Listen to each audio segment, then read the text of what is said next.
စံဟောမြေပုံရလေငါတို့မြန်မာနိုင်ငံသားတွေအပိုင်မဲယူထားလားမသိဘူးရောက်ပြီမြန်မာလန်တက်ဟောမြန်မာပြည်သားတွေတက်စံဟောရလုံးဝအပိုင်ယူထားတယ်ဒါတခုတော့ကောင်းတယ်တိုင်းသား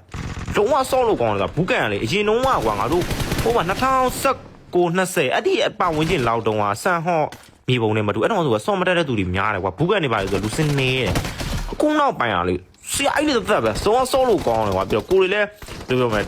ခံရတာများတယ်ကွာထုကန်တီးတယ်ခဏထုကန်တီးတယ်ဒါပေမဲ့တိတ်မဆော့တာဘာမှမဟုတ်ကွာစမ်းဟောမြေပုံဆော့ရကြမှာမြန်မာတွေများတယ်ကွာကောင်းတယ်ကွာဒါပေမဲ့မင်းဆဲခံမယ်ကွာမင်းအထိုးခံမယ်ပုံဖောက်ခံမယ်အဲ့ဒါကြီးငါစိတ်ပြတ်လို့လာမဆော့တာတခါတည်းတော့လာဆော့တယ်ကွာဒါမှဒါမှတိတ်မဆော့တာလို့ပေါ့ဟိုဆွေးနေမှဆွေးကြမဆော့ကြတယ်မှာလောင်တယ်ပောက်ကွဲတာအဲ့ကြောင့်တိတ်မဆော့ပြတယ်တယောက်တည်းအေးဆေးနေတော့ဆော့ပြတယ်ဆော့လို့ကောင်းတယ်ဆရာကြီးတော်တော်များတယ်နောက်ပိုင်းတို့မြန်မာနိုင်ငံပလေယာတော်တော်ကောင်းတယ်အများကြီးရှိတယ်ကွာတော်တော်ကောင်းတယ်အဲ့တော့တော်တော်မိုက်တော်ကောင်းတယ်ဆန်ဟောနော်ဘုကန်စင် only ဝုန်းတိုင်းပြစ်ပဲဒါမှမဟုတ်ပေါ့အဲ့လိုစိတ်ကောင်းတဲ့သူကြောင့်ကောင်းတယ်တချို့ကောင်းတဲ့ကြောင့်လည်းဘယ်လိုပုံလေးလိုက်ဖောက်မယ်လက်သီးရင်တို့အားဆဲမယ်ဘာရှုံးသွားလဲဆဲကန်ထီတယ်နိုင်လဲဆဲကန်ထီတယ်အဲ့လိုမျိုးတွေပေါ့